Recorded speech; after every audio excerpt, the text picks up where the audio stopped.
mereka bersorak-sorai di atas tempat tidur mereka. Biarlah pujian pengagungan Allah ada dalam kerongkongan mereka. Padahal Engkaulah yang kudus, yang bersembayam di atas puji-pujian orang Israel.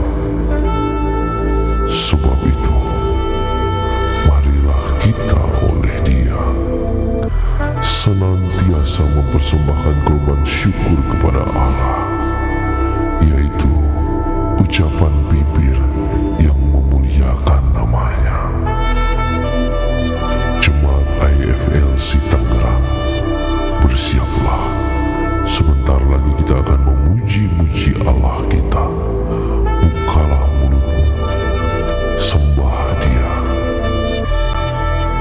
Mari kita perkatakan Mazmur 91 ayat yang pertama sampai ayat yang ke-16. Dalam lindungan Allah. Orang yang duduk dalam lindungan yang maha tinggi dan bermalam dalam naungan yang maha kuasa akan berkata kepada Tuhan, tempat perlindunganku dan kubu pertahananku, Allahku yang kupercayai.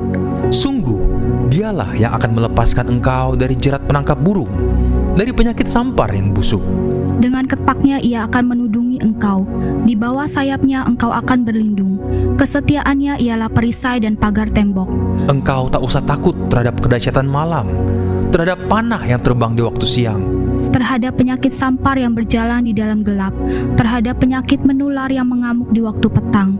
walau 1000 orang rebah di sisimu dan 10.000 di sebelah kananmu, tetapi itu tidak akan menimpamu. Engkau hanya menontonnya dengan matamu sendiri dan melihat pembalasan terhadap orang-orang fasik. Sebab Tuhan ialah tempat perlindunganmu, yang maha tinggi telah kau buat tempat perteduhanmu. Malapetaka tidak akan menimpa kamu, dan tulah tidak akan mendekat kepada kemahmu. Sebab malaikat-malaikatnya akan diperintahkannya kepadamu untuk menjaga engkau di segala jalanmu. Mereka akan menatang engkau di atas tangannya, supaya kakimu jangan terantuk kepada batu. Singa dan ular tedung akan kau langkahi, engkau akan menginjak anak singa dan ular naga. Sungguh hatinya melekat kepadaku, maka aku akan meluputkannya. Aku akan membentenginya, sebab ia mengenal namaku. Bila ia berseru kepadaku, aku akan menjawab. Aku akan menyertai dia dalam kesesakan. Aku akan meluputkannya dan memuliakannya. Dengan panjang umur akan kukenyangkan dia, dan akan kuperlihatkan kepadanya keselamatan daripadaku. Haleluya, puji nama Tuhan. Shalom jemaat Tuhan. Sekali lagi shalom. Haleluya. Saya percaya sudah kita yang ada pada pagi hari ini, sama-sama kita mau datang kepada Tuhan, bersyukur rasa terima kasih kita kepada Tuhan. Dan jemaat Tuhan, kalau kita boleh melihat semua yang ambil bagian pada pagi hari ini mungkin mengenakan baju dengan warna merah dan putih. Tentunya kita sebagai gereja Tuhan juga turut merayakan, turut bersuka cita atas hari kemerdekaan bangsa kita yang terkasih, bangsa Indonesia yang jatuh pada 17 Agustus kemarin. Dan kita percaya kita sebagai umat Tuhan kita sudah dimerdekakan oleh kebenaran firman Tuhan, bahkan oleh karya penebusan Tuhan yang luar biasa di kayu salib. Kita datang bawa sukacita kemenangan yang berasal daripada Tuhan. Mari jemaat Tuhan, sama-sama siapkan hatimu. Kita mau bawa rasa syukur kita. Terima kasih kepada Tuhan untuk setiap apa yang Tuhan buat dalam kehidupan kita. Terima kasih Tuhan. Engkau baik, sangat baik dan teramat baik. Saya mengucap syukur untuk kebaikan-Mu, mengucap syukur untuk pemeliharaanmu, mengucap syukur untuk kasih setiamu dalam hidup kami Tuhan. Kau yang termanis, Kau yang termulia dalam hidup kami Tuhan. Kau yang terindah di dalam hidup ini, ku cintalah Tuhan yang seperti Engkau, besar perkasa penuh kemuliaan.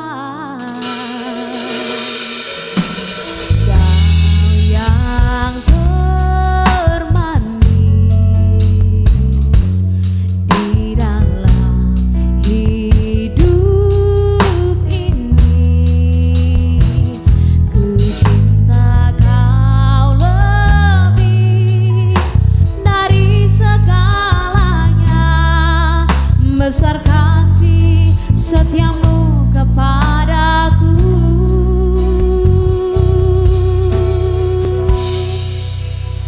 Ku sembah Kau ya Allahku, ku tinggikan namamu selalu, tiada lutut tak bertelut menyembah Yesus Tuhan Rajaku. Ku sembah Kau ya Allahku, ku tinggikan namamu selalu, semua lidah akan mengaku Engkaulah Yesus Tuhan Rajaku.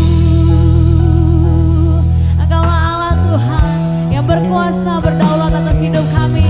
Yang mereka syukur kami rasa terima kasih kepada Engkau Tuhan. Kami nyatakan Engkau yang terindah dalam hidup kami. Mari sama-sama katakan, Kau yang terindah di dalam hidup ini.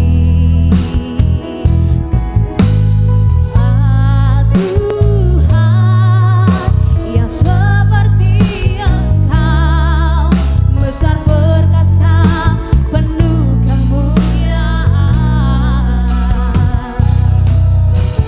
Kau yang termanis dalam hidup kami Tuhan, di dalam hidup ini. Ku cinta Kau lebih dari segalanya, besar kasih setiamu kepadaku. Ku sembah Kau ya Allahku, ku tinggikan namamu selalu, tiada lutut tak bertelut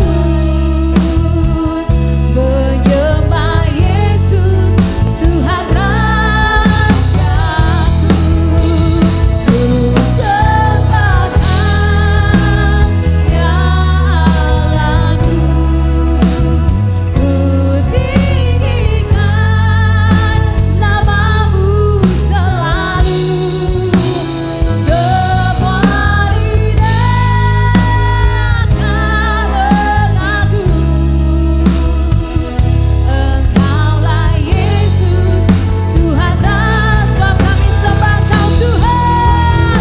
Ku sembah Kau ya Allahku, ku tinggikan namamu selalu, tiada lutut tak bertelut menyembah Yesus Tuhan. Mari katakan, ku sembah Kau Tuhan, ku sembah Kau ya Allahku, ku tinggikan namamu selalu, semua lidah akan mengaku Engkaulah Yesus Tuhan Raja. Mari jemaat Tuhan katakan, ku sembah Kau. Kami naikkan syukur kami kepada Engkau Tuhan. Namamu selalu, sebab tiada lutut, tiada tak bertelut menyembah Yesus Tuhan. Mari sekali lagi jemaat Tuhan, Dengan segenap hati katakan, ku sembah. Ya, kami tinggikan Engkau Tuhan. Namamu selalu semua lidah akan mengaku. Engkaulah Yesus, Tuhan saja. Kasih tepuk tangan yang paling baik buat Tuhan Yesus. Mari sama-sama kita bangkit berdiri katakan, ku sembah.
Kristus. Ora basyata karalaya rapa para basata karalaya rapa. Terima kasih Tuhan, terima kasih. Hari demi hari, bulan demi bulan, detik demi detik Tuhan tidak pernah meninggalkan kami. Engkau selalu ada di dalam kehidupan kami ya Tuhan. Terima kasih Tuhan untuk lawatanmu di pagi hari ini. Biarlah Tuhan semua yang kami persembahkan menjadi dupa yang harum di hadapan-Mu. Terima kasih Bapa, terima kasih untuk kesempatan di pagi hari ini Tuhan. Kami mau bersama-sama Tuhan untuk menyembah, untuk memuji, mendengarkan firman-Mu Tuhan. Bapa, saat ini kami bawa dalam doa Tuhan. Terima kasih karena kami boleh berada di negara kami yang tercinta, yaitu Indonesia Tuhan.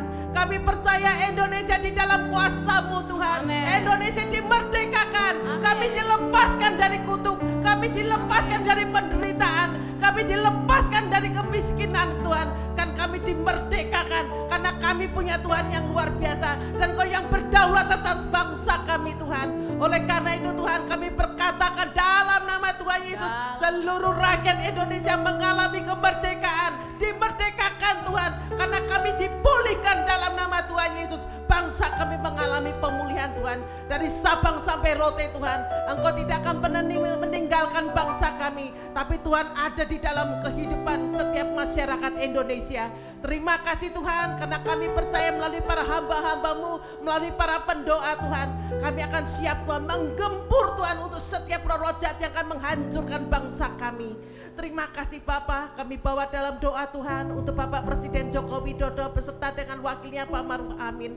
Tuhan, sekalipun mereka akan mengalami selesai dari masa jabatan, tapi Tuhan dari sisa-sisa hari yang ada, Tuhan akan berkati mereka. Apapun yang mereka melakukan hanya satu, untuk kemuliaan nama-Mu saja Tuhan.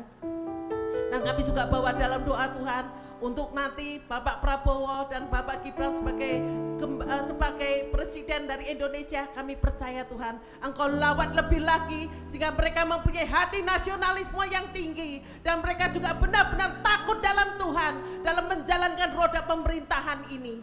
Terima kasih Tuhan, terima kasih. Engkau juga akan berkati Tuhan untuk setiap menteri dan juga kabinet yang ada. TNI Polri kami serahkan ke dalam tangan-Mu supaya mereka juga mempunyai hati Tuhan untuk bangsa kami, untuk rakyat Indonesia. Engkau sertai keluarganya, berikanlah kesehatan sampai masa tuanya Tuhan. Terima kasih Bapa, kami juga bawa dalam doa untuk Pastor Thomas Chandra sebagai gembala sidang kami. Tuhan, Kau tuntun dia Tuhan, kemanapun Tuhan Pastor Thomas berada, di situ akan banyak jiwa-jiwa Tuhan yang bertobat, akan banyak jiwa-jiwa yang dipulihkan dalam nama Tuhan Yesus. Dan kami percaya Tuhan, kemanapun Tuhan hamba-Mu ini ada, hanya satu, untuk mengharumkan nama-Mu Bapa. Terima kasih Tuhan, kami juga bawa dalam doa Pastor Abraham beserta dengan Ibu Bella dengan ketiga anaknya. Tuhan, Kau berkati sebagai gembala lokal di sini Tuhan. Kau pakai dia lebih lagi Tuhan dalam menjalankan Tuhan IFLC yang ada di Tangerang, sehingga jiwa-jiwa ini Tuhan akan datang di tempat ini. Tempat ini akan dipenuhi dengan jiwa-jiwa yang haus dan lapar akan Engkau. Terima kasih Tuhan, sertai Tuhan, sertai berikanlah berkat melimpah, kesehatan sampai masa tuanya Tuhan. Terima kasih Tuhan, berikanlah anak-anaknya Tuhan dengan roh takut akan Engkau. Terima kasih Bapa, Engkau berkati Pastor Joko Tuhan yang sebentar lagi akan memberitakan Injil. Biarlah Tuhan Injil yang diberitakan di hari ini boleh menjadi rema bagi kami, dan kami boleh bertumbuh, berakar dan berbuah, dan kami boleh menjadi pelaku-pelaku firman.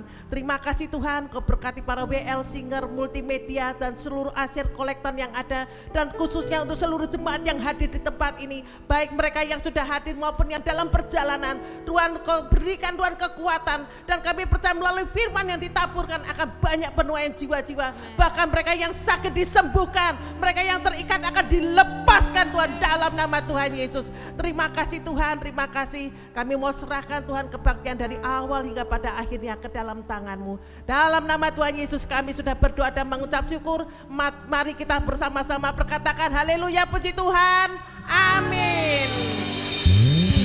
Haleluya, yang bersuka cita boleh sama-sama kita lambaikan tangan kita jemaat Tuhan. Haleluya, mari sebelum kita memuji Tuhan lebih lagi kita berikan dulu salam kiri kanan depan belakang. Katakan engkau pasti diberkati, karena pagi hari ini semua kita pasti diberkati. Haleluya. Yeay, yuk jemaat Tuhan saya bertepuk tangan bagi nama Tuhan. Sebab hari ini adalah saat yang baik, hari yang baik Tuhan berikan bagi setiap kita. Haleluya.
Masih kurang kedengeran jemaat Tuhan sekali lagi.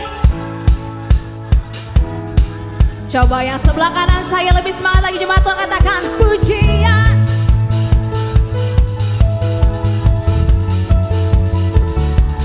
Kemuliaan bagi Dia selamanya. Sebab keselamatan bagi Allah yang duduk dan bertata. Kami naikkan pada domba. Pujian dan kekuatan, hormatan, kekuasaan, kemuliaan bagi Dia selamanya. Sekali lagi, keselamatan bagi Allah yang duduk dan bertata. Kami naikkan pada Anak. Sebab pujian, hormat, kemuliaan hanya bagi Tuhan Yesus. Dan kekuatan, hormatan, sebab kemuliaan bagi Allah kita. Selamat, katakan kemuliaan, kemuliaan, katakan kemuliaan, kemuliaan, sekali lagi, kemuliaan bagi Dia selamanya. Yuk jemaat Tuhan, bertepuk tangan.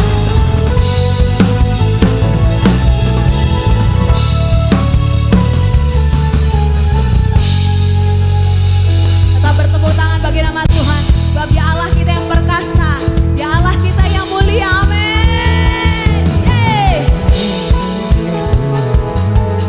Berkuasa di bumi di sorga, sama-sama katakan Maha kuasa, Maha mulia, Kau bertahta atas semesta. Lagi katakan Maha kuasa, Maha Dia Maha mulia, dulu sekarang sampai selamanya. Dahulu sekarang sampai selamanya. Dia Allah yang berdaulat atas hidup kita. Amin. Sama-sama katakan ya. Tak terlukiskan kasih yang Kau berikan. Karya terpegang, karya terpegang, tiada tandingannya. Dekat kasih-Mu, Dia setia menjaga setiap kita, setia menjagaku. Mari kita nyatakan, kan ku nyatakan bahwa siapa? Bahwa siapa? Bahwa mari jemaat Tuhan nyatakan Maha kuasa, Maha mulia, Kau bertahta atas semesta.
Ya segala pujian, hormat, syukur, kemuliaan hanya bagi Tuhan Yesus yang layak dan dipuji pagi hari ini. Haleluya. Kalau nama Tuhan sudah disenangkan dengan setiap puji-pujian kita hari ini, tiba saatnya kita akan memberkati pekerjaan Tuhan di tempat ini melalui persembahan kita. Mari persiapkan persembahanmu yang terbaik untuk Tuhan. Sebelum itu sama-sama kita satu di dalam doa. Kayak mengucap syukur buat kebaikan-Mu Tuhan. Engkau begitu baik dalam kehidupan kami. Engkau begitu setia dalam kehidupan kami. Bapa yang baik, Roh Kudus yang manis. Pagi hari ini kami membawa persembahan kami. Biar setiap apa yang kami berikan kepada Engkau Tuhan boleh menjadi persembahan yang berbau harum di hadapan-Mu. Kami memberi penuh dengan sukacita di hadapan-Mu. Yang siap memberi penuh dengan sukacita, katakan amin. Haleluya. Selamat memberi jemaat Tuhan. Sampai kita mempersembahkan persembahan yang terbaik untuk Tuhan, kita juga mau siapkan hati kita untuk siap ditaburi oleh kebenaran firman Tuhan pagi hari ini. Sebab Engkaulah menara kekuatan perisai perlindungan kami Tuhan. Kemana kami mau lari, kemana kami mau pergi, kami hanya mau memandang kepada Tuhan yang menjadi kekuatan kami, kekuatan hati kami. Kuasa-Mu nyata di dalam kelemahanku, kekuatan-Mu menopang seluruh hidupku. Dari mana datang pertolonganku? Hanya Yesus pertolonganku. Kuasa-Mu nyata di dalam kelemahanku, kekuatan-Mu menopang seluruh hidupku. Dari mana datang pertolonganku? Hanya Yesus pertolonganku.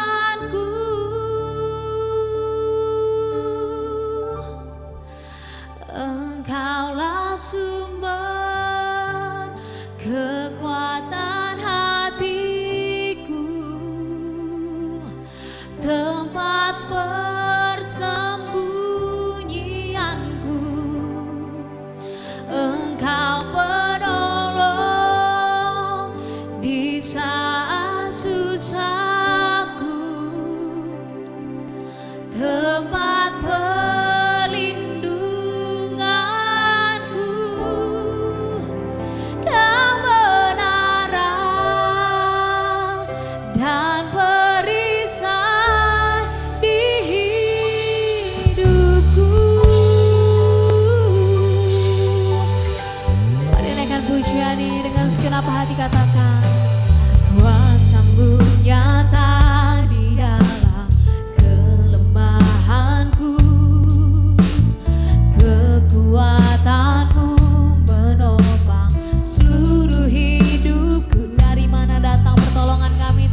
penolong, Engkau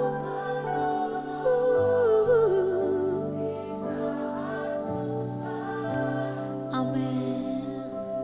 Tempat berlindung, mari nyatakan kebenaran dan perisai di hidupku. Mari sama-sama kita bangkit berdiri, katakan Engkaulah sumber kekuatan, tempat persembunyian.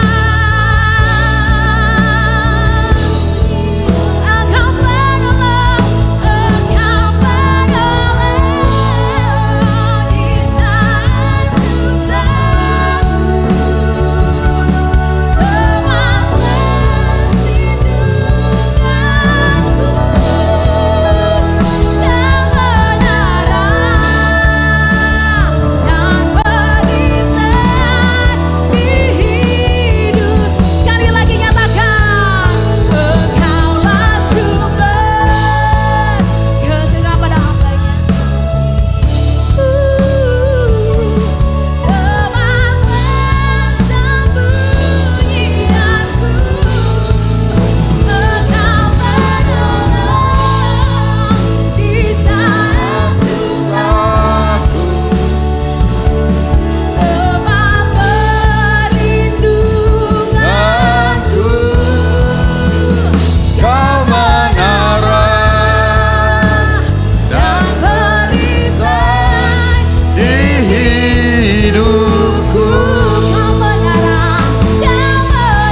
Engkaulah kekuatan kami, Engkaulah perlindungan kami, Engkau batu karang kami yang teguh.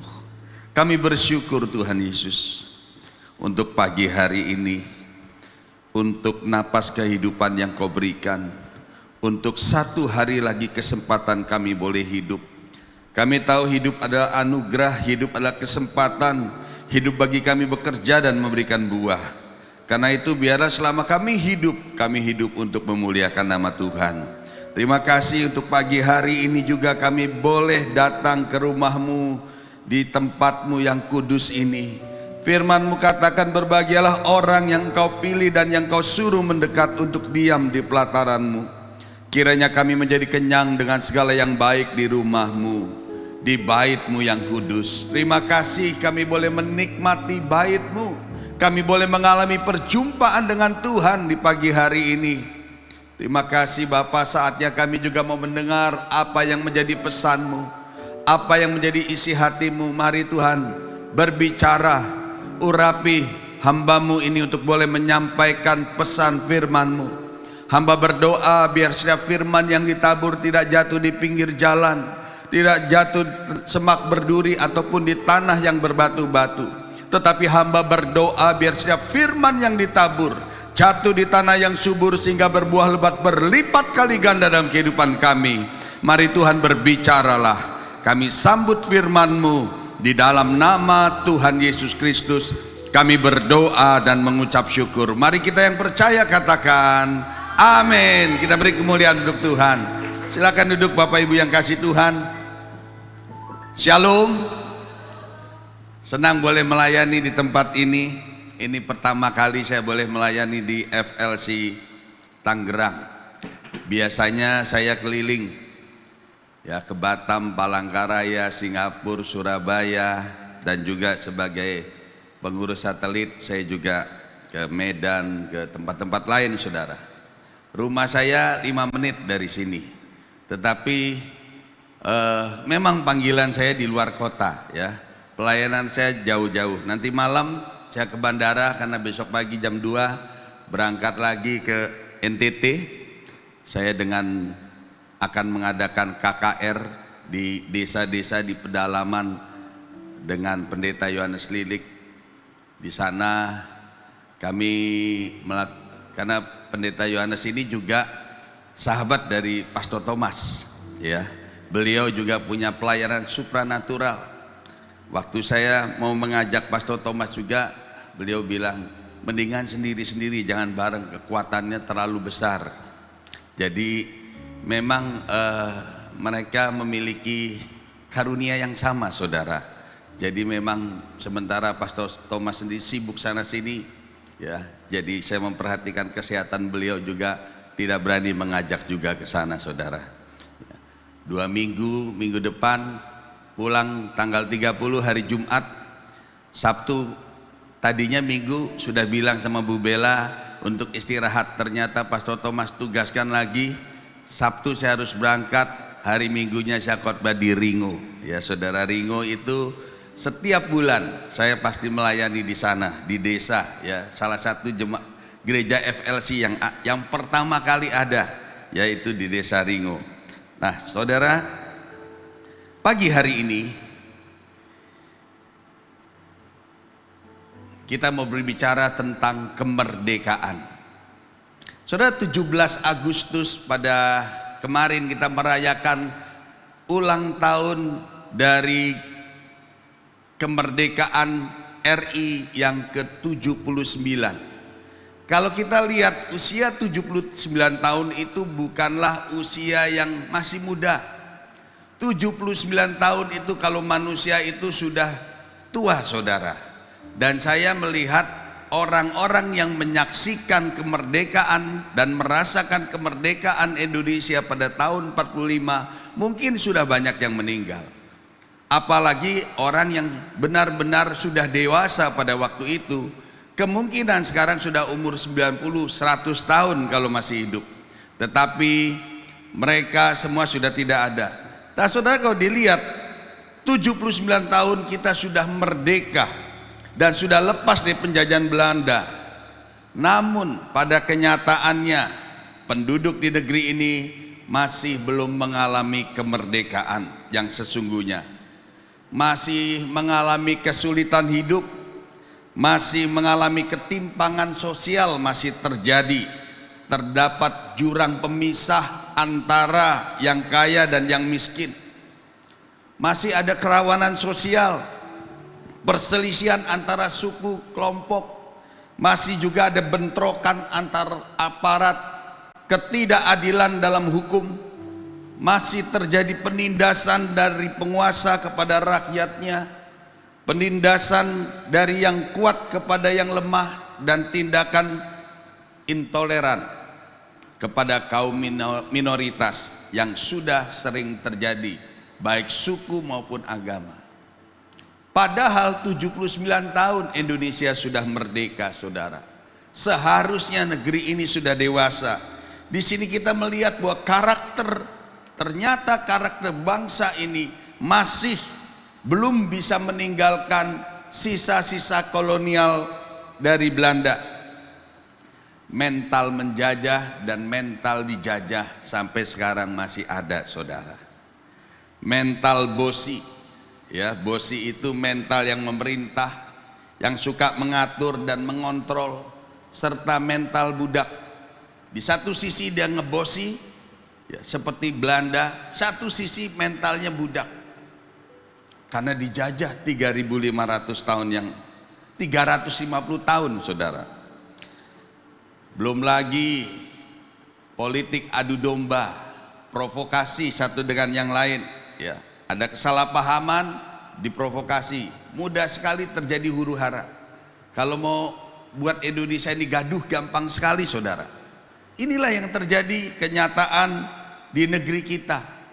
79 tahun merdeka, tetapi pada kenyataannya kita belum menikmati kemerdekaan yang Tuhan berikan. Kemerdekaan yang sudah diusahakan oleh Bapak bangsa, tapi sampai sekarang masih ada orang-orang atau penduduk di Indonesia yang belum menikmati kemerdekaan tersebut. Hanya mungkin sebagian kecil yang boleh mengalami. tetapi sebagian besar rakyat Indonesia masih mengalami kesulitan penindasan. Belum lagi di sisi lain kita sudah membayar pajak, tetapi fasilitas yang kita alami di negeri kita belum menerima manfaatnya sebagai warga negara ya pada umumnya. Seperti di negara-negara lain, kita belum bisa menikmati fasilitas-fasilitas umum, misalnya jalanan yang bagus. Masih banyak jalanan-jalanan susah, terutama di desa-desa, saudara. Transportasi, kita juga belum bisa menikmati fasilitas-fasilitas seperti di negara lain. Kalau di negara lain itu sudah ada tunjangan-tunjangan pendidikan buat anak-anaknya, buat warga negara, tunjangan hari tua, tunjangan kesehatan dan lain-lain.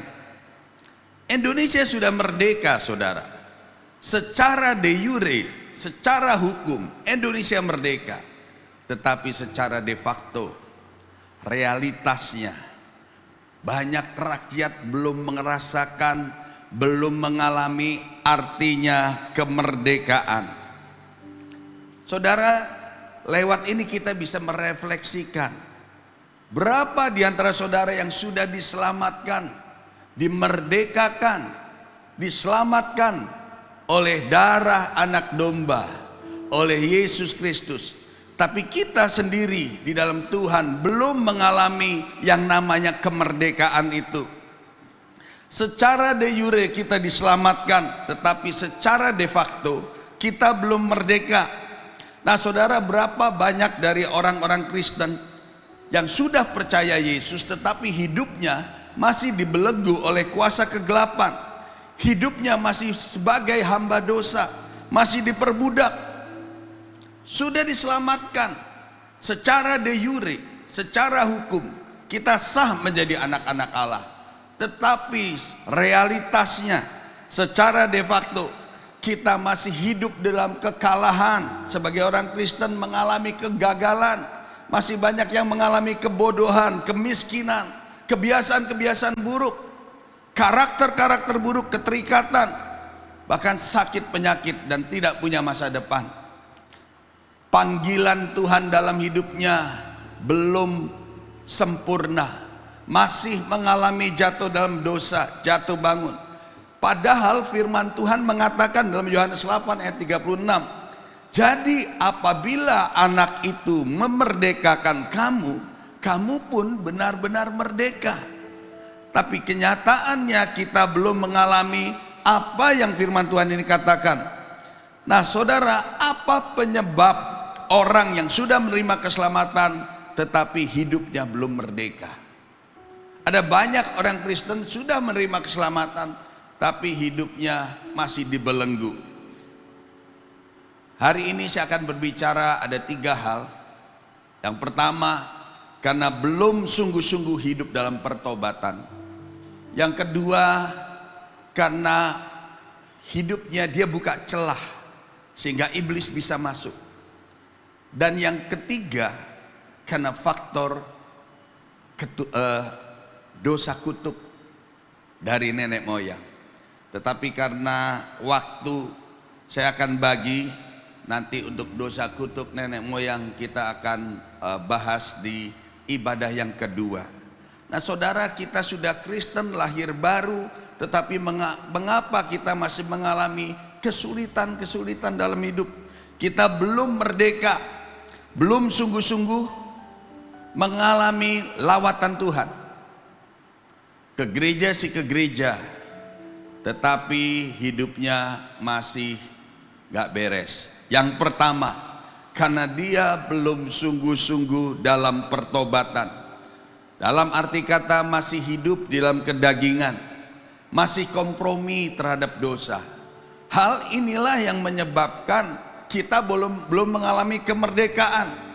Saudara, pernahkah kita sering mendengar kata-kata yang mengatakan begini, ngapain jadi orang Kristen?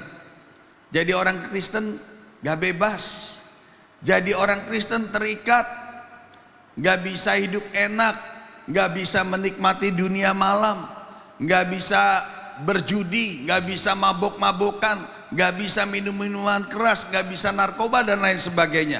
nggak bisa main perempuan. Sudah terikat. Jadi orang Kristen tuh harus kudus katanya.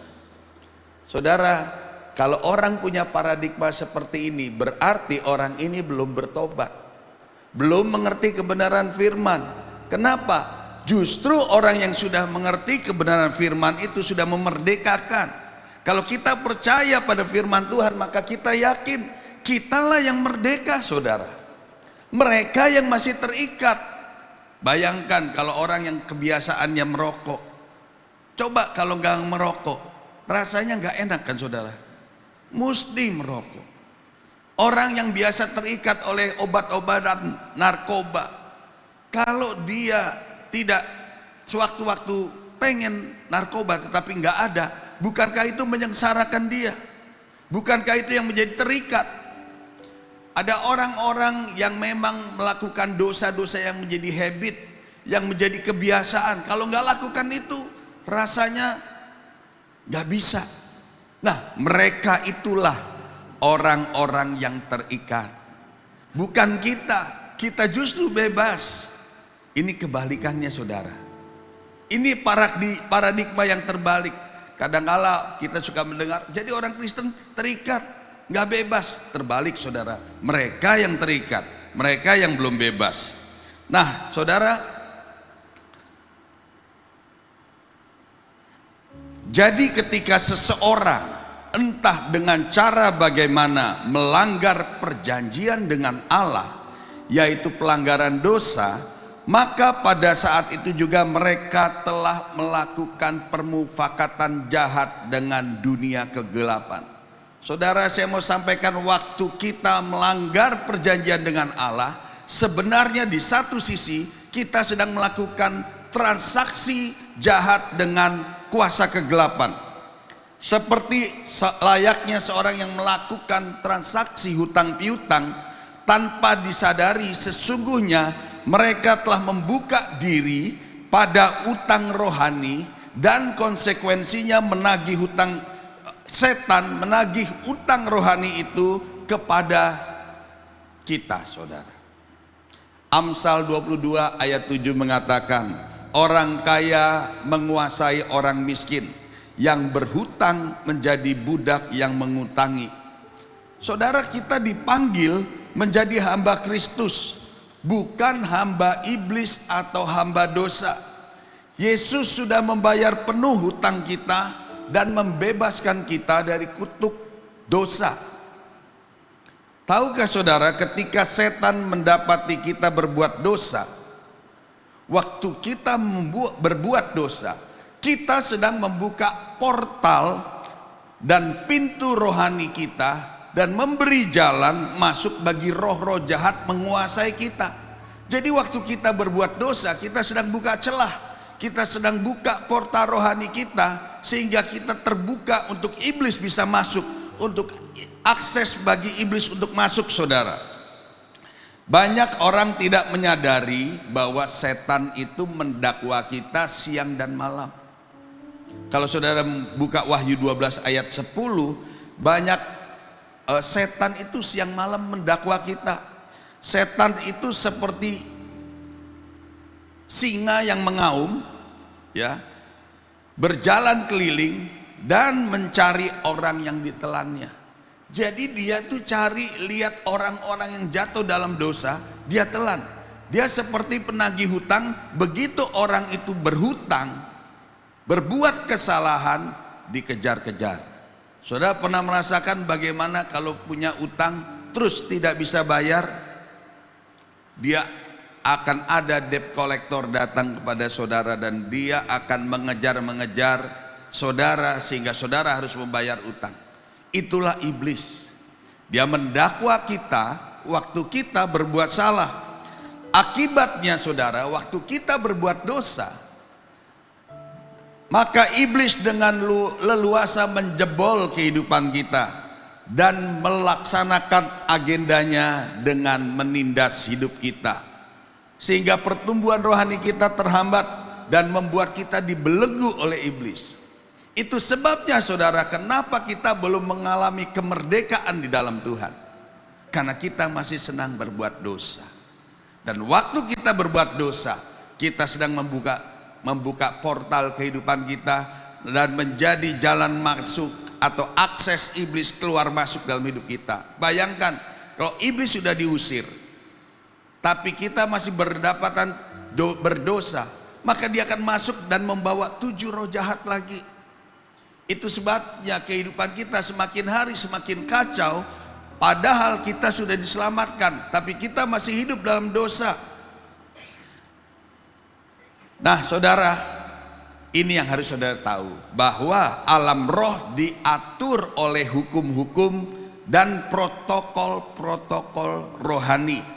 Dan salah satu hukum rohani yang pertama yang harus kita pahami adalah hukum yuridiksi. Waduh, ini bicaranya berat banget, bicara tentang hukum, saudara. Tapi ini kita harus tahu, saudara, apa yang dimaksud dengan hukum yuridiksi di sini? Yuridiksi ini dapat diartikan sebagai hak atau kekuasaan atau kewenangan yang dimiliki suatu negara untuk membuat peraturan-peraturan hukum. Sehingga jika didefinisikan secara singkat, yuridiksi ini adalah ucapan atau sabda yang memiliki dasar hukum. Memiliki dasar hukum dapat diartikan sebagai kekuasaan dan kewenangan. Saudara, ada yang namanya yuridiksi legislatif, yudikatif. Nah saudara, artinya apa? Secara singkat, semua yang ada di dunia ini ada ketetapan-ketetapan hukumnya, ada peraturan-peraturan hukumnya. Kalau tidak ada aturan hukum, maka negara ini akan kacau, saudara. Bayangkan kalau di negara ini tidak ada hukumnya, orang akan melakukan kehendak bebas sesukanya, akan terjadi kacau balau. Makanya ada hukum. Ada hukum dalam peraturan lalu lintas, ada hukum dalam kriminalitas, ada hukum bertata negara, semuanya ada hukum. Demikian juga hukum internasional, hubungan dengan luar negeri, ya semuanya dibatasi oleh hukum. Dan siapa yang melanggar hukum, itu terjadi pelanggaran. Nah demikian juga di dalam alam roh, saudara. Kalau kita tahu, iblis itu juga tahu aturan hukum, yuridiksi hukum. Meskipun manusia diberikan kuasa oleh Allah, kekuasaan mereka itu memiliki suatu parameter yang Allah berikan. Nah parameter inilah yang namanya yuridiksi, ya. Apa yang parameter yang Tuhan berikan? Selama mereka hidup di Taman Eden, Tuhan memberikan satu peraturan gini. Di dalam Kejadian 1 ayat 28, Allah memberkati mereka, lalu Allah berfirman kepada mereka, beranak cuculah dan bertambah banyak, penuhilah bumi dan taklukkanlah itu, dan berkuasalah atas ikan-ikan di laut dan burung-burung di udara dan atas segala binatang yang merayap. Jadi saudara, Tuhan memberikan perintah, Tuhan memberikan amanat, ya, kepada manusia untuk berkuasa atas dunia ini. Itu mandat yang diberikan Tuhan kepada manusia. Tetapi juga ada yuridiksi lain yang diberikan Tuhan kepada manusia.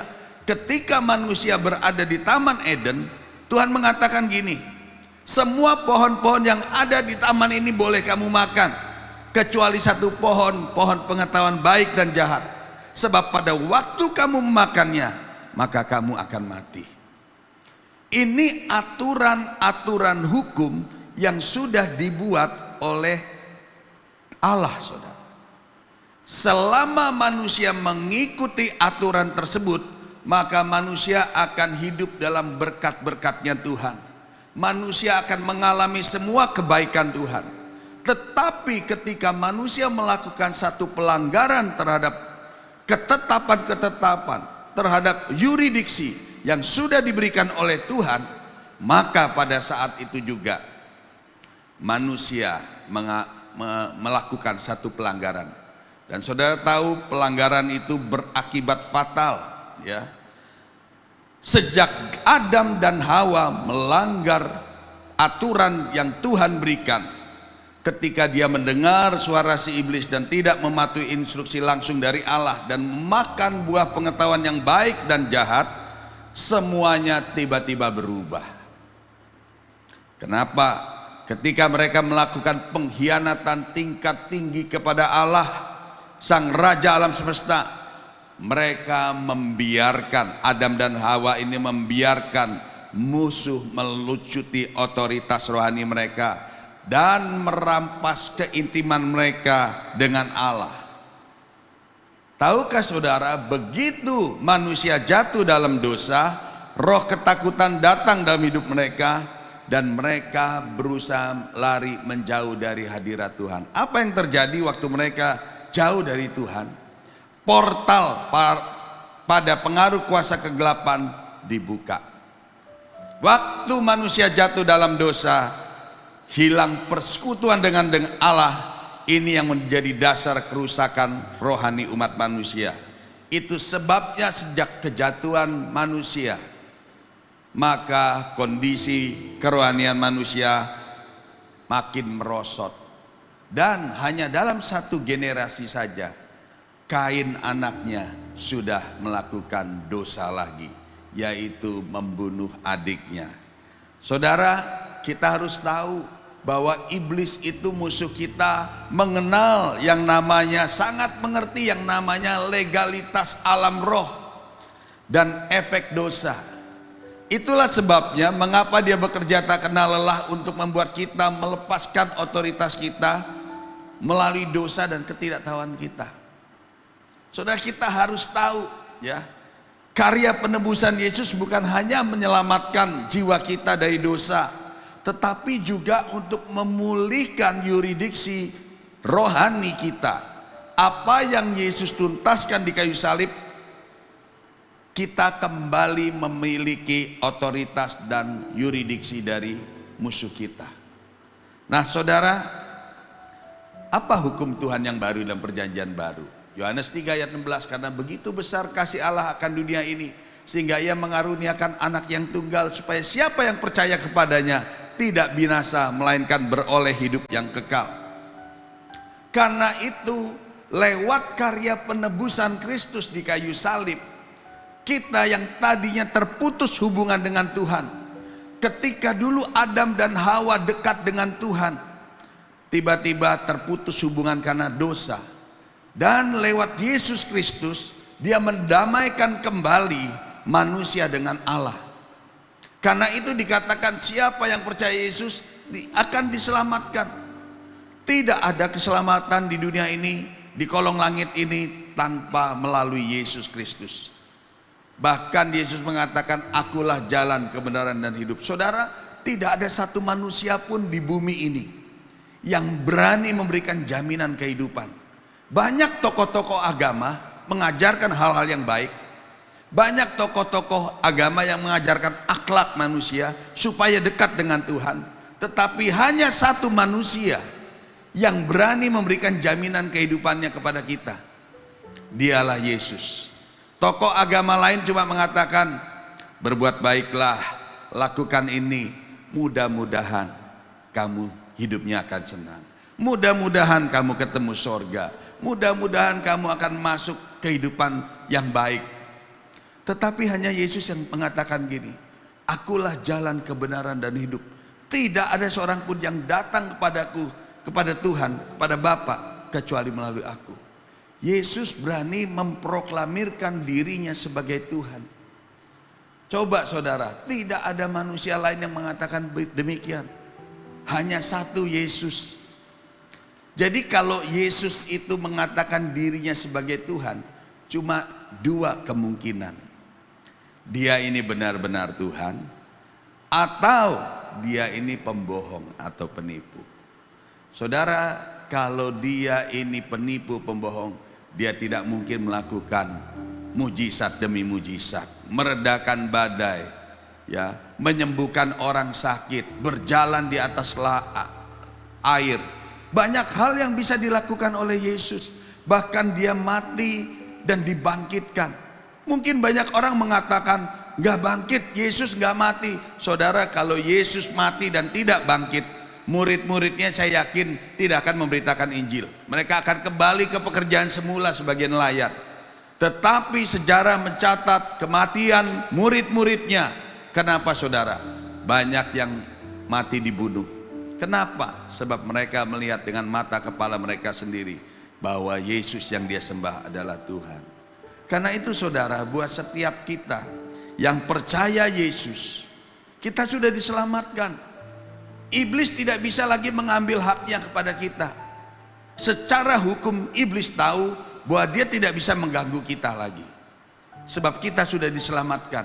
Dia tidak punya hak lagi mengambil otoritas atas hidup kita. Karena kita sudah diselamatkan. Tetapi yang iblis bisa masuk dalam hidup kita ketika kita melanggar peraturan yurisdiksi yang sudah dibuat oleh Tuhan. Waktu kita sudah diselamatkan tetapi kita masih melakukan dosa, disitulah iblis masuk. Waktu iblis masuk, dia mengambil seluruh bagian dalam kehidupan kita, sehingga kita yang tadi sudah dimerdekakan, kita masih mengalami hamba dosa. Sama seperti bangsa ini, sudah merdeka tetapi di sana sini masih banyak kekurangan kelemahan, meskipun sudah banyak pembangunan di negeri ini. Demikian juga waktu kita menerima Yesus, sudah diselamatkan, tetapi kita jatuh dalam dosa lagi, hidup kita sama seperti orang yang diperbudak oleh iblis. Makanya tidak heran kenapa banyak orang-orang Kristen yang hidupnya jatuh bangun dalam dosa, hidupnya dalam susah, mengalami kesulitan. Jangan menyalahkan Tuhan, kenapa Tuhan tidak adil. Saudara, kita diberikan free will oleh Tuhan untuk melakukan kehendak bebas. Karenanya saudara, jangan berbuat dosa lagi. Apa jadinya waktu kita berbuat dosa? Di Galatia mengatakan begini, jangan sesat. Allah tidak membiarkan dirinya dipermainkan, karena apa yang dibuat orang itu juga yang akan dituainya. Apa yang ditabur orang itu juga yang akan dituainya. Sebab barang siapa menabur dengan daging, dia akan menuai dengan daging. Tetapi barang siapa menabur dalam roh, dia akan menuai kehidupan kekal. Saudara, karena itu kalau kita sudah diselamatkan, waktu kita berbuat dosa, Tuhan katakan jangan sesat, Tuhan tidak mau dipermainkan. Seringkali dulu saya berpikir begini, Tuhan itu kan kasih, Allah itu kasih, kasihnya tuh tak terbatas. Kalau kita lakukan dosa, Tuhan pasti mengampuni. Betul saudara, Tuhan pasti mengampuni. Justru itulah dulu saya mengambil kesempatan ini, walaupun sudah diselamatkan, sudah percaya Yesus, tapi masih jatuh bangun dalam dosa, masih suka hidup dalam kegelapan. Karena paradigma pikiran saya, Tuhan itu penuh kasih. Kita berbuat dosa minta ampun, Tuhan akan kasihi. Kan ada firman mengatakan begini, 1 Yohanes 1 ayat 9, jika kita mengaku dosa kita, maka Ia ada setia dan adil, sehingga Ia akan mengampuni segala dosa kita dan menyucikan dari segala pelanggaran. Saudara, waktu kita pikir Tuhan itu, inilah tipu muslihat iblis. Iblis sering memikirkan, kita, Tuhan itu mah kasih, Tuhan penuh kasih. Waktu kita berbuat dosa, Dia akan mengampuni karena Dia tidak mau kita mati. Dia mau kita semua diselamatkan. Betul saudara. Tapi yang harus saudara ketahui adalah ada ketetapan, ada yurisdiksi hukum yang terjadi, ya. Dan seringkali ada orang yang tidak merasa bahwa ia berbuat dosa. Seringkali standar dosa yang dibuat orang itu adalah apa? Dia sudah tidak mencuri, dia sudah tidak merampok, membunuh, berzina, atau melakukan dosa-dosa lain. Itu yang menjadi standarnya. Tapi tahukah saudara, ada dosa-dosa yang sering dianggap tidak berdosa. Ya, contoh saudara, dosa kikir. Kalau saudara lapor polisi ada teman saudara yang kikir, kira-kira teman saudara ditangkap enggak? Pak, saya mau lapor. Itu misalnya siapa ya? Misalnya Pak Andreas, maaf ya Pak, mau lapor Pak Andreas kikir. Polisi akan mentertawakan saya, saudara. Kenapa? Apa dasar hukumnya? Gak ada. Tapi firman Tuhan punya dasar hukumnya, saudara. Kita buka 1 Korintus 6 ayat 9 sampai 10. Atau tidak tahukah kamu bahwa orang-orang yang tidak adil tidak akan mendapat bagian dalam kerajaan Allah? Jangan sesat, orang cabul, penyembah berhala, orang berzina, banci. Saudara lakukan itu, otomatis kita tahu itu dosa. Orang pemburit, pencuri. Tapi lucu saudara, ada orang kikir, ya, pemabuk, pemfitnah, penipu, tidak akan mendapat bagian dalam kerajaan sorga. Kita pikir kita sudah tidak mencuri, kita pikir kita sudah tidak melakukan dosa-dosa yang kelihatannya besar dilihat orang, tetapi ada dosa-dosa yang tidak kita ketahui, yang tidak kita sadari, ternyata itu dosa dan tidak mendapat bagian dalam kerajaan sorga. Belum lagi saudara, ada dosa-dosa yang sering dianggap tidak dosa. Ada iri hati, kedengkian, ya, sakit hati, luka batin, merasa diri benar, mulut yang serong, yang suka menggosip, yang suka menghakimi, dan dosa-dosa lain yang bersumber dari hati. Makanya firman Tuhan katakan, jagalah hatimu dengan segala kewaspadaan, karena di situ terpancar kehidupan. Saudara, jangan lupakan Tuhan dalam perencanaan saudara. Contoh lagi, jika seseorang tahu bagaimana dia harus berbuat baik, tapi dia tidak melakukannya, dia berdosa. Makanya jangan cepat puas bahwa oh saya sudah hidup dalam kebenaran, tetapi masih ada hal-hal lain yang harus kita lakukan. Saudara, firman Tuhan jelas, jangan sampai kita mempermainkan Tuhan. Kalau kita seringkali mempermainkan Tuhan, kita harus tahu bagaimana akibatnya. 1 Yohanes 3 ayat 4 mengatakan, setiap orang yang berbuat dosa melanggar juga hukum Allah, melanggar yuridiksi Allah yang sudah dibuat. Sebab dosa ialah pelanggaran hukum Allah. Yakobus 1 ayat 15, apabila keinginan itu telah dibuai, ia melahirkan dosa. Waktu saudara punya keinginan untuk berbuat dosa, itu akan melahirkan dosa. Dan apabila dosa itu sudah matang, ia melahirkan maut. Dan saudara tahu, upah dosa adalah maut. Jadi apa yang harus kita lakukan untuk menutup portal rohani kita dari pengaruh kegelapan? Kalau kita tahu kita seringkali jatuh bangun dalam dosa, itu yang membuat iblis bisa masuk, berkuasa atas hidup kita, akses mengganggu kehidupan kita, sehingga kita tidak mengalami kemerdekaan. Yang pertama saudara, mengakui di hadapan Tuhan dengan sungguh-sungguh, bertobat dan jangan berbuat dosa lagi. Saudara harus tahu satu hukum lagi yang saudara mungkin tidak sadari. Roma 11 ayat 22. Sebab itu perhatikanlah kemurahan Allah dan juga kekerasannya, yaitu kekerasan atas orang-orang yang telah jatuh. Tetapi atas kamu kemurahannya, yaitu jika kamu tetap dalam kemurahannya, jika tidak, kamu pun akan dipotong juga. Kita seringkali melihat, oh Tuhan penuh kasih, Tuhan baik, tapi jangan memandang Tuhan dari satu sisi. Pandang Tuhan seperti mata koin, ada sisi satu, sisi yang sebelahnya juga. Sisi satu kemurahan Tuhan, tapi sisi yang lain adalah kekerasan Tuhan. Karena itu jangan main-main dalam dosa. Kenapa? Ini ketetapan yang sudah dibuat. Apa jadinya kalau kita bermain-main dengan dosa? Satu, ketetapan lagi. Ibrani 10 ayat 26-27. Sebab jika kita sengaja berbuat dosa sesudah memperoleh pengetahuan tentang kebenaran, maka tidak ada lagi korban untuk menghapus dosa ini, tetapi yang ada ialah kematian yang mengerikan akan penghakiman dan api yang dahsyat yang akan menghanguskan semua orang durhaka. Karena itu saudara harus memperhatikan di sini bahwa kita tidak boleh jatuh bangun dalam dosa.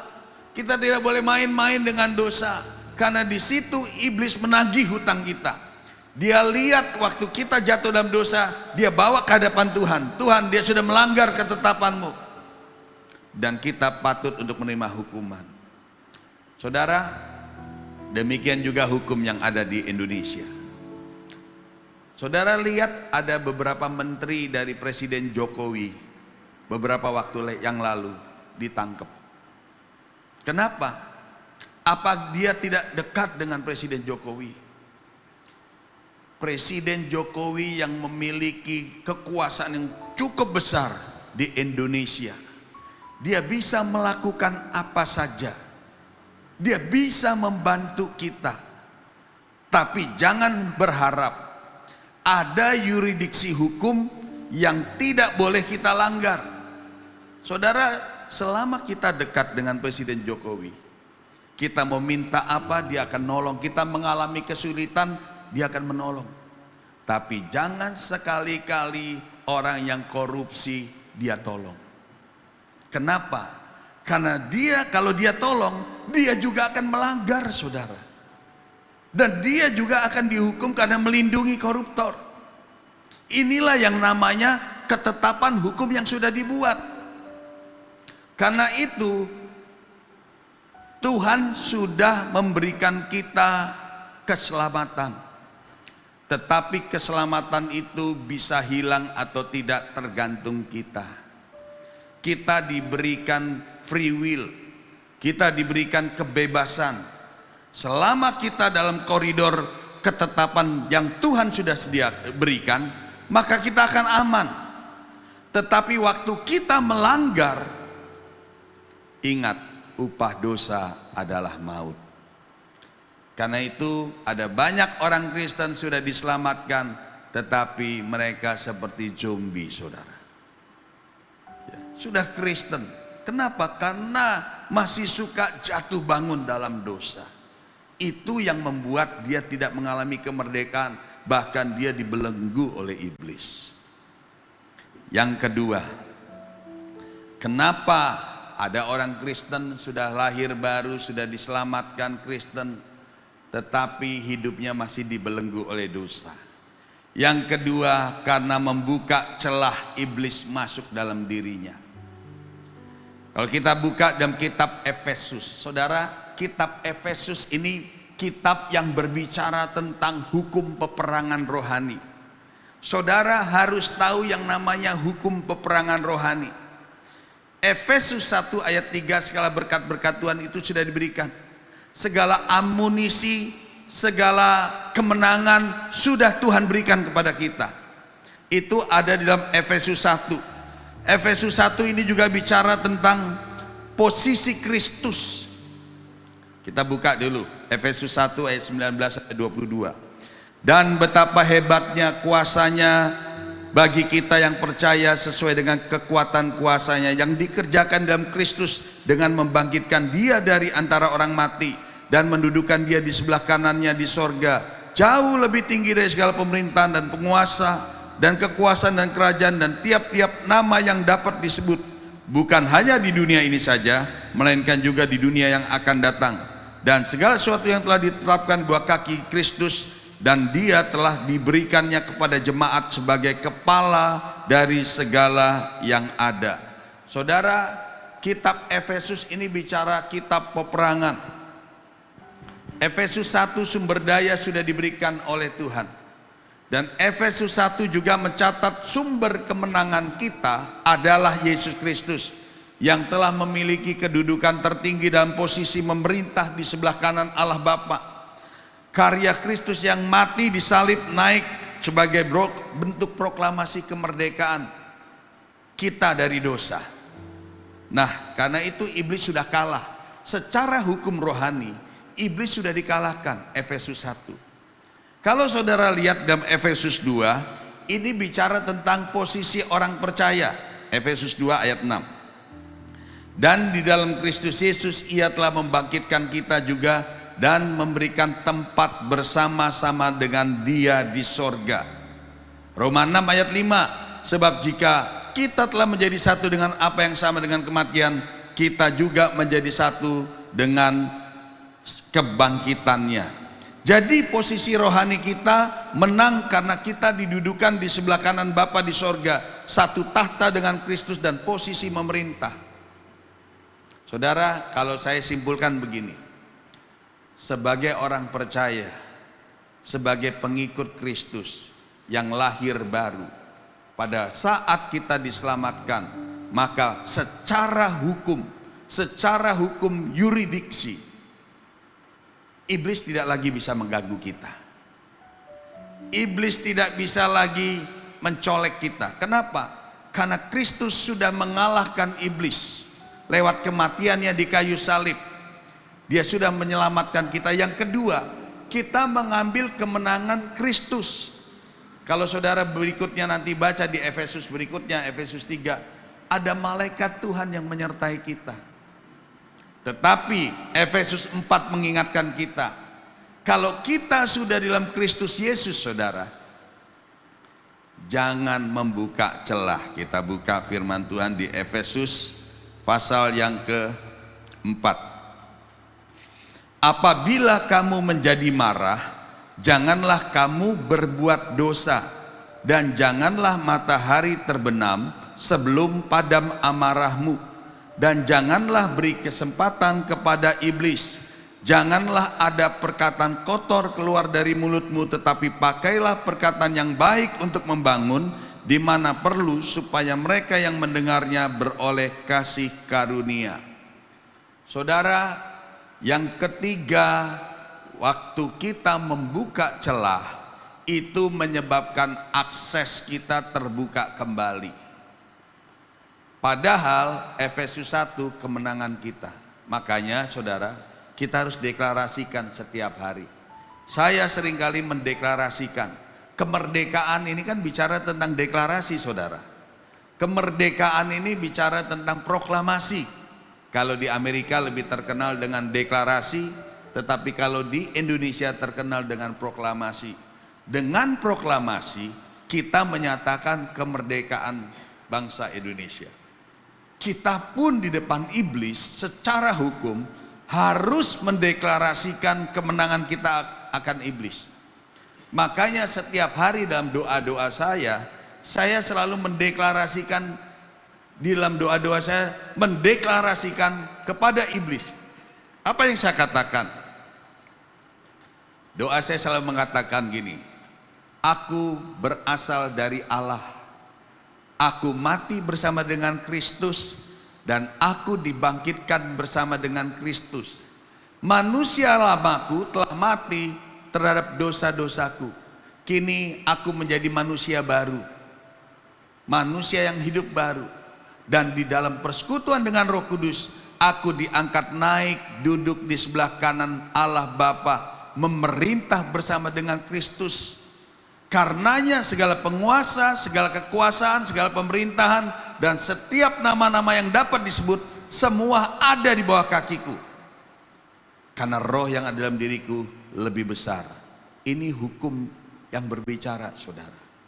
Saudara harus tahu posisi rohani saudara. Iblis itu ada di bawah kaki kita. Iblis itu sudah kita injak-injak. Karenanya iblis tidak ada hak lagi atas hidup kita. Kita sudah menang. Cuma masalahnya waktu kita membuka celah. Karenanya Efesus mengingatkan, apabila kamu menjadi marah, janganlah kamu berbuat dosa. Ingat saudara, selama kita hidup dalam kekudusan, iblis tidak bisa mengganggu kita. Tapi waktu kita buka celah, disitulah iblis masuk. Saya pernah menceritakan kisah tentang pewayangan tentang Rama dan Sinta. Ketika itu Rama dan Sinta diusir dari kerajaan, di pengasingan di hutan. Dan ada adiknya Rama, saya lupa namanya. Nah, waktu itu ada yang namanya Rahwana. Rahwana itu penguasa kejahatan kala itu. Ketika dia melihat Sinta, dia suka akan Sinta, dan dia akan memiliki Sinta. Tapi bagaimana caranya? Karena ada Rama di situ. Apa yang terjadi? Dasamuka atau Rahwana itu menyuruh orang melakukan tipuan. Ada sebuah kijang yang cantik yang membuat Sinta suka, sehingga Sinta suruh Rama mengejar. Akhirnya Rama mengejar kijang kencana tersebut, dan Sinta dalam keadaan sendiri ditemani oleh adik Lesmana, adik dari Rama. Tetapi si Dasamuka atau Rahwana ini belum bisa menculik Sinta. Kenapa? Karena masih ada bodyguard satunya, yaitu Lesmana.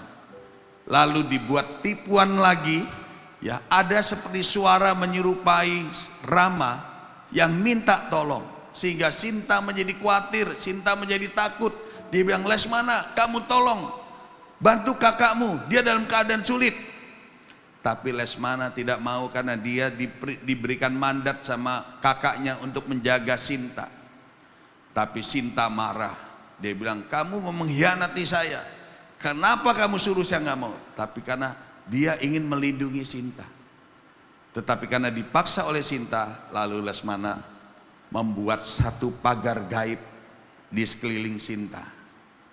Dia pesan, Sinta, kamu tidak boleh keluar dari pagar ini. Kalau kamu keluar dari pagar ini, hati-hati, penjahat sudah mengintai kamu. Tetapi selama kamu masih berada dalam lingkaran ini, kamu akan aman. Lalu pergilah Lesmana keluar. Nah, tinggallah Sinta sendiri. Pikir dari Rahwana, ini kesempatan untuk bisa menculik, mengambil Sinta. Tapi apa yang terjadi? Waktu berusaha diambil, ternyata ada batas gaib yang membatasi, sehingga dia tidak bisa mencapai atau menangkap dari Sinta. Lalu dengan tipu muslihatnya, Rahwana menyerupai sebagai seorang rohaniawan tua, saudara. Ya, dia minta tolong, dia minta bantuan, sehingga tergeraklah hatinya buat Sinta untuk menolong. Tanpa disadari, Sinta keluar dari pagar gaib yang sudah dibuat oleh Lesmana. Ketika Sinta keluar dari pagar gaib itu, inilah Rahwana punya kesempatan untuk menculik dan membawa. Saudara, dari kisah ini kita belajar, selama kita berada dalam keselamatan Tuhan, selama kita berada dalam lingkaran keselamatan Tuhan, maka iblis tidak punya hak untuk bisa mengambil kita. Iblis tidak punya hak untuk mengambil celah dalam kehidupan kita. Kenapa? Karena kita ada lingkaran keselamatan. Tapi waktu kita buka celah, disitulah iblis punya akses masuk dalam kehidupan kita. Celahnya apa? Luka batin. Ya. Apabila kamu menjadi marah, jangan kamu berbuat dosa. Seringkali orang tanpa disadari, dia membuka portal dalam kehidupannya. Hatinya dibuka untuk iblis masuk, luka, sehingga membuat iblis bisa masuk. Apa caranya? Setan dengan berbagai cara, banyak hal. Ada satu kisah, seorang supir taksi. Dia lagi membawa supir online, dia lagi membawa penumpangnya dengan jalan yang cukup santai. Ketika di jalan, di satu perempatan, tiba-tiba dari arah yang berlawanan, dari sisi yang satu, ada mobil dengan kecepatan yang kencang ingin menabrak supir taksi online tersebut. Mobil yang dikendarai oleh supir taksi tersebut. Apa yang terjadi, saudara?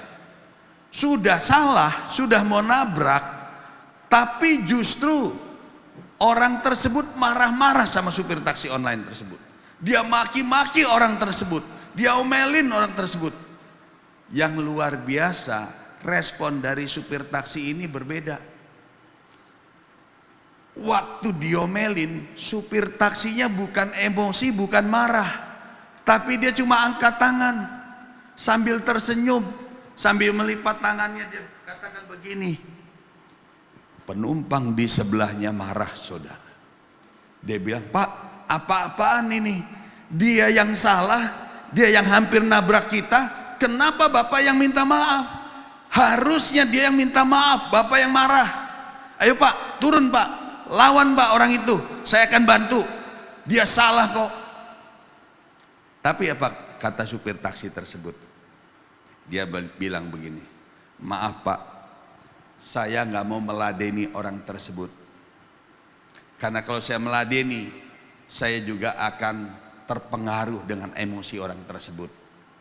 Saudara tahukah, seringkali ada orang-orang luar yang memancing kita, seperti Rahwana yang memancing agar si Sinta ini keluar dari lingkaran tersebut. Orang-orang itu memancing dengan apa? Ngomongin kita, ngomel, marah, ngumpat-ngumpat kepada kita, ya, emosi terhadap kita. Nah saudara, waktu mereka melakukan itu, sebenarnya mereka sedang melemparkan sampah-sampah ke dalam hati kita.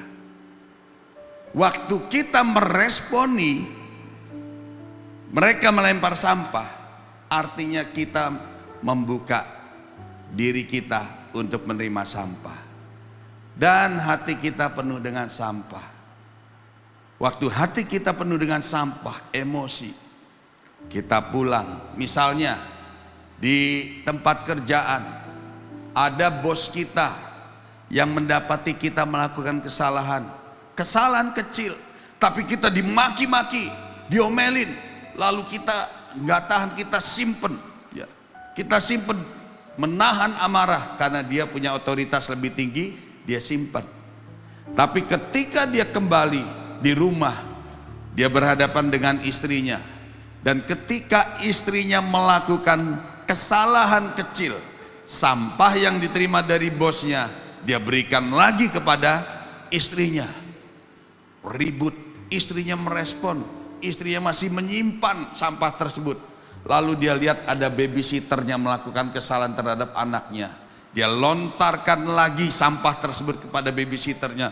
Babysitternya marah saudara. Kenapa? Karena dia terima sampah. Karena dia majikannya, dia nggak berani membalas. Dia simpan. Lalu dia mau curhat sama pacarnya. Dia WA. Tapi pacarnya tidak membaca dan tidak membalas. Bahkan sampai besok pagi baru dibalas. Mulai pikirannya macam-macam, kemana nih pacarku. Ketika besok pagi dibalas, pacarnya dimaki-maki, diomelin. Itu saudara, sirkulasi iblis menebar racun dalam hidup kita. Makanya kalau ada orang yang menyebar racun seperti itu, responilah seperti supir taksi tersebut. Waktu ada orang yang menyebar racun, supir taksi itu minta maaf. Tahukah saudara, kasih itu menutupi segala pelanggaran. Waktu dia minta maaf, sebenarnya dia menutup pintu hatinya terhadap racun atau terhadap sampah yang sedang dilemparkan oleh orang tersebut. Dan sampah itu akan kembali ke orang tersebut, saudara. Seringkali kita tidak bisa terima waktu ada orang memperlakukan kita seperti itu. Saudara, dan tahukah saudara, waktu orang menyimpan racun dalam hidupnya, menyimpan luka, sakit hati, iri hati, kebencian dalam hidupnya, maka itu akan jadi benih-benih bibit penyakit, menjadi racun dalam tubuh. Tidak heran ada orang yang mengalami sakit kanker, ada orang yang mengalami sakit-sakit yang disebabkan karena sakit hati, kebencian. Karena apa? Itu merenggut seluruh organ tubuhnya. Saudara, hati yang gembira adalah obat. Jagalah hatimu dengan segala kewaspadaan, karena di situ terpancar kehidupan.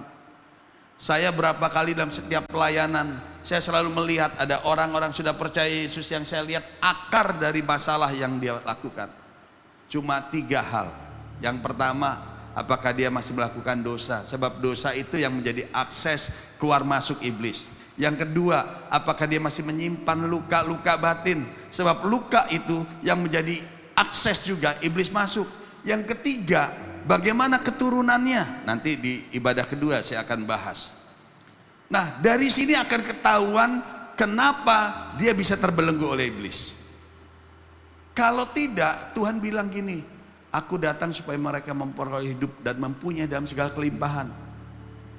Tetapi kenapa kita masih jatuh bangun dalam dosa?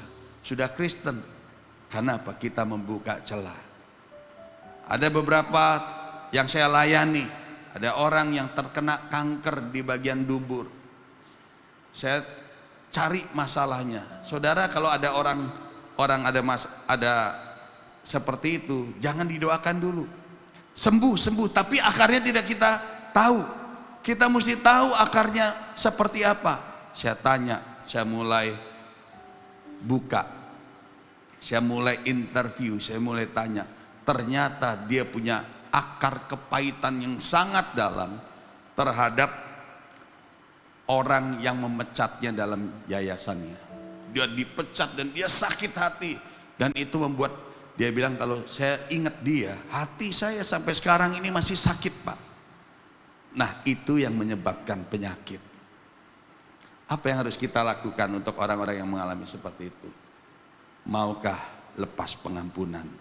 Sebab waktu kita melepaskan pengampunan, kita sebenarnya sedang membuang racun-racun dalam diri kita. Saudara, ketika dibahas tentang itu dia menangis. Dia harus keluarkan. Ada lagi saudara, seorang istri di kota Palangkaraya, konseling dengan saya, dengan tim. Dia minta supaya suaminya dilayani pelepasan. Loh, masalahnya bukan melayani pelepasan. Masalahnya perlu ditanya akarnya ini di mana. Bukan masalah pelepasannya, bukan suaminya dilepasin dari setan, tapi kalau akar masalah yang gak diselesaikan akan kembali lagi. Sama juga orang kena kanker otak cuma minum obat sakit kepala, mungkin 1 menit 1 jam hilang, habis itu sakit lagi. Sama juga orang sakit gigi, dikasih obat nyeri, hilang sakit giginya, begitu obatnya sudah nggak ada, muncul lagi. Akarnya apa? Mungkin giginya harus ditambal, giginya harus dicabut. Itu yang harus kita ketahui. Dalam mendeteksi satu masalah, kita juga harus tahu di mana akar permasalahan tersebut. Saya tanya suami istri tersebut, bagaimana hubungannya? Wah, tiap hari berantem, Pak, ngomel-ngomel. Nah, saya bilang begini, maukah ibu untuk mengampuni suaminya? Wah, nggak bisa, Pak. Suaminya itu karena kebetulannya orang cukup berada, jadi kunci mobilnya itu ditahan, diumpetin semua, dompetnya diumpetin. Saya bilang, Bu, suami itu punya 1000 macam cara kalau dia mau berselingkuh. Ibu tahan kuncinya, ibu ini tetap aja bisa lakukan. Ya, nggak bisa, Bu. Suami itu harus dilawan dengan kasih. Tahu nggak saudara? Ada firman Tuhan yang mengatakan begini. Saya ingat di mana ya? Coba saya cari dulu. 1 Petrus 3 ayat 1. Demikian juga kamu, hai istri-istri, tunduklah kepada suamimu. Jika ada di antara mereka yang tidak taat kepada firman, mereka juga tanpa perkataan dimenangkan oleh kelakuan istrinya. Jadi mau nggak ibu mengampuni? Wah, nggak bisa, Pak. Selama nggak bisa, maka hubungan akan terus begini. Saudara, memang nggak mudah dalam hubungan suami istri tersebut. Memang istri itu penolong, suami lemah. Waktu suami jatuh dalam dosa, si istri harus mengasihi, Karena dengan istri mengasihi, dia menutup pintu celah buat suami untuk jatuh lagi dalam dosa. Tapi seringkali saudara, suaminya, istrinya itu jauh malah lebih galak, dilawan. Itu sebabnya rumah tangga nggak pernah selesai. Saya bilang sama istrinya, belajarlah dari istri Hotman Paris. Saudara lihat Hotman Paris, wah punya foto dengan wanita di sana sini, tapi lihat istrinya tetap mengasihi. Akhirnya apa? Hotman Paris aset-asetnya dipegang istrinya semua, dan dia bilang hanya istrinya yang dia tetap kasihi. Saudara, kita harus belajar bahwa kita harus menutup pintu celah. Satu lagi saudara, seorang anak, ya, berpacu dengan waktu, ya. Seorang anak, ya, ketika melihat ayahnya berbuat dosa, dia pukuli ibunya, ayahnya berselingkuh, dia kesal, dia marah saudara. Apa yang terjadi? Ketika anaknya itu sudah menjadi dewasa, ternyata dia lakukan hal yang sama seperti yang bapaknya lakukan. Kenapa? Karena waktu dia buka celah, dia membenci perbuatan bapaknya. Celah itu membuat kutuk itu bisa masuk, sehingga dia lakukan hal yang sama seperti bapaknya. Apa yang harus dia lakukan? Mau nggak dia mengampuni? Karena itu saudara, dua hal hari ini kita belajar. Kenapa kita sudah jadi Kristen tapi hidup kita belum mengalami kemerdekaan? Masih banyak hal-hal yang mengikat hidup kita.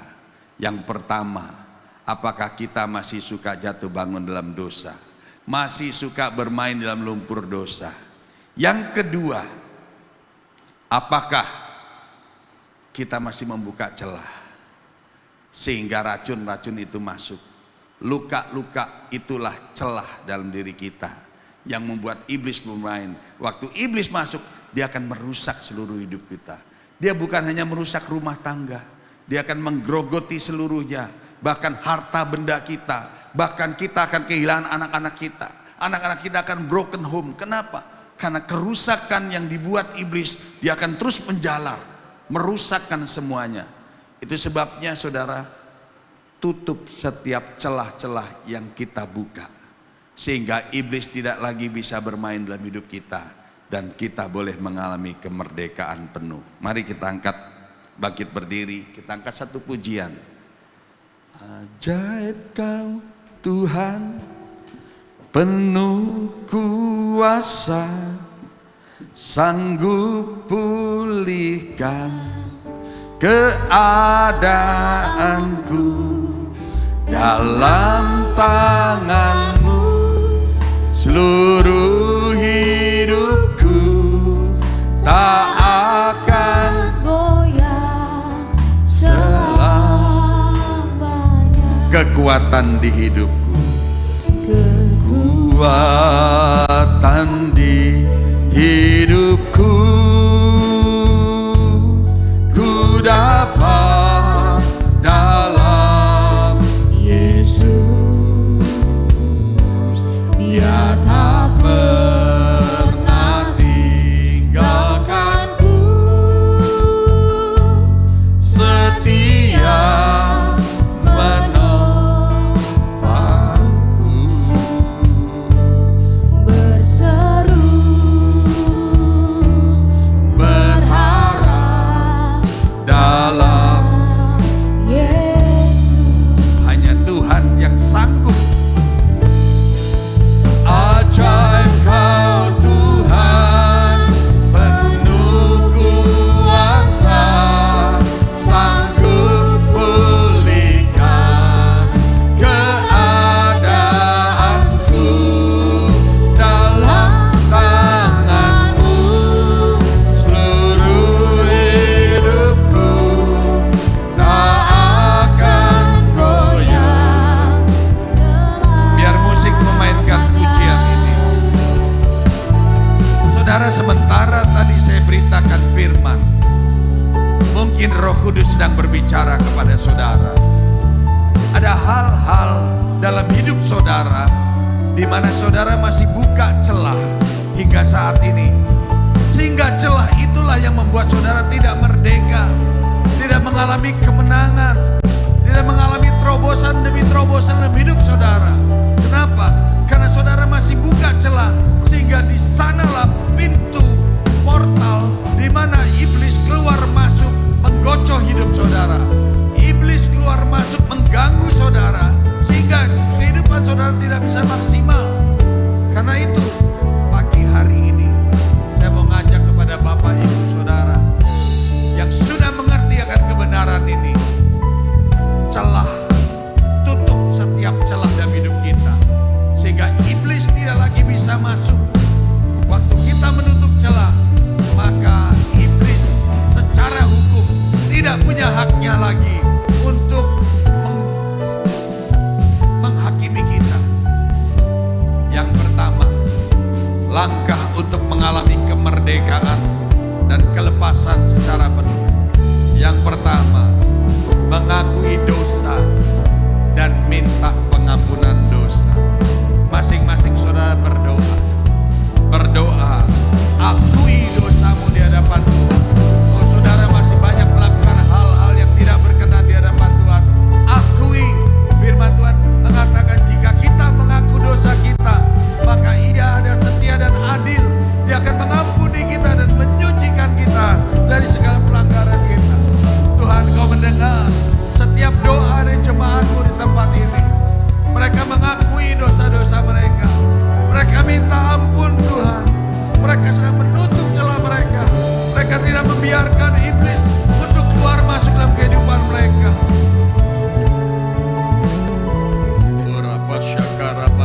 Tuhan sedang mendengar doa-doa saudara. Tuhan sedang mendengar pertobatan saudara. Yang kedua, ampuni jika ada orang yang menyakiti hidup saudara. Saudara minta ampun sama Tuhan. Walaupun mungkin saudara tidak salah, mungkin orang lain yang berbuat salah kepada saudara, saudara minta ampun sama Tuhan. Saudara minta ampun dan mengakui melepaskan pengampunan buat orang tersebut yang menyakiti saudara. Tuhan, Kau mendengar setiap jemaatmu di tempat ini. Yang ketiga, saudara, minta darah Yesus menutup dan membasuh setiap celah dosa kita, luka-luka kita. Tuhan Yesus, tutup, bungkus roh jiwa tubuh kami dengan kuasa darah Yesus. Tutup bungkus setiap luka-luka kami dengan darah-Mu yang kudus. Lalu yang keempat, deklarasikan kemenangan kita.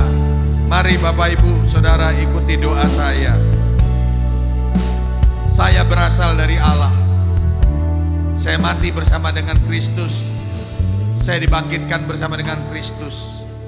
Dan dalam persekutuan bersama dengan Roh Kudus, saya diangkat naik, duduk di sebelah kanan Bapa di sorga, memerintah bersama dengan Bapa di sorga. Karenanya segala penguasa, kekuasaan, pemerintahan, dan tiap-tiap nama yang dapat disebut ada di bawah kaki saya.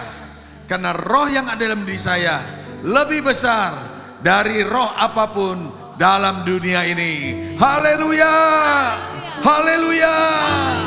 Ajaib Kau Tuhan, penuh kuasa, sanggup pulihkan keadaanku. Dalam tangan-Mu seluruh hidupku tak akan goyah sebab tak akan goyah,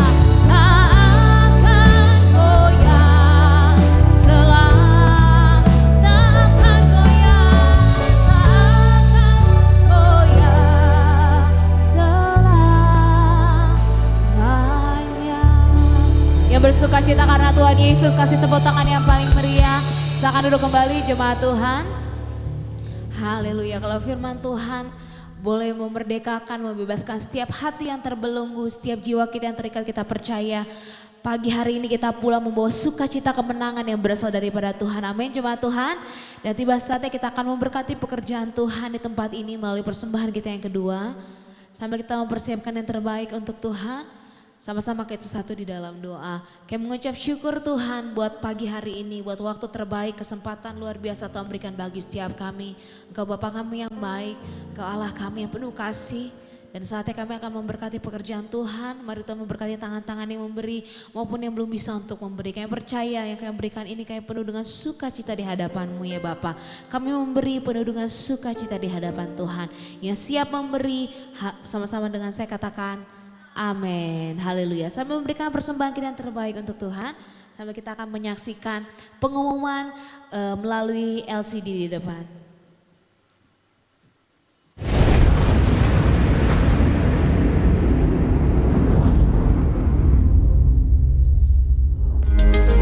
Selamat datang di IFLC Tangerang, selamat bergabung di tempat ini. Kami senang Bapak Ibu datang beribadah di tempat ini. Ibadah Raya 1 dan 2 minggu depan akan dilayani oleh Evangelis Deborah Dewi, pukul 8 dan 10 pagi. Dilanjutkan Ibadah Raya 3 akan dilayani oleh Pastor Abraham Irwan pada pukul-pukul 17 waktu Indonesia Barat. Mari datang bersama teman dan keluarga Anda. Healing Worship Night minggu depan hanya diadakan secara online. Pada Rabu, 21 Agustus 2024. Tayang di YouTube Toms Halias TV pukul 19 waktu Indonesia Barat. Shalom anak-anak muda, para generasi-generasi Kristus. Mari bergabung bersama kami dalam ibadah youth. Setiap hari Sabtu pukul 17 WIB di tempat ini dan ajak teman-teman untuk lebih dalam lagi mengenal Tuhan. Demikian pengumuman minggu ini, sampai jumpa minggu depan. God bless you.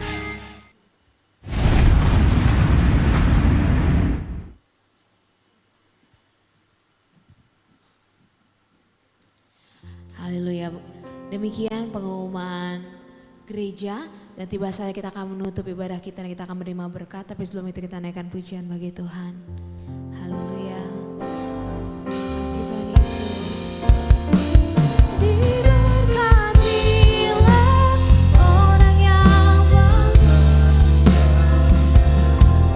Tuhan di dalam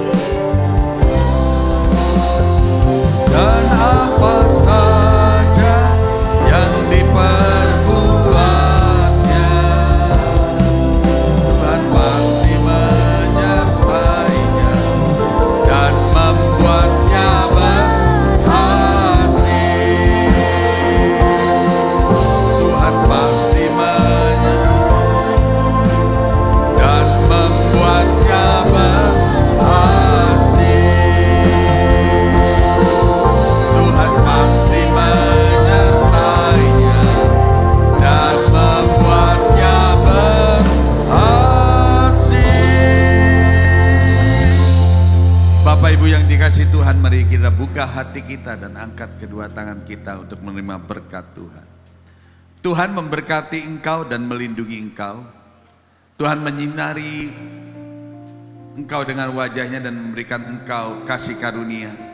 Tuhan menghadapkan wajahnya kepadamu dan memberikan kau damai sejahtera.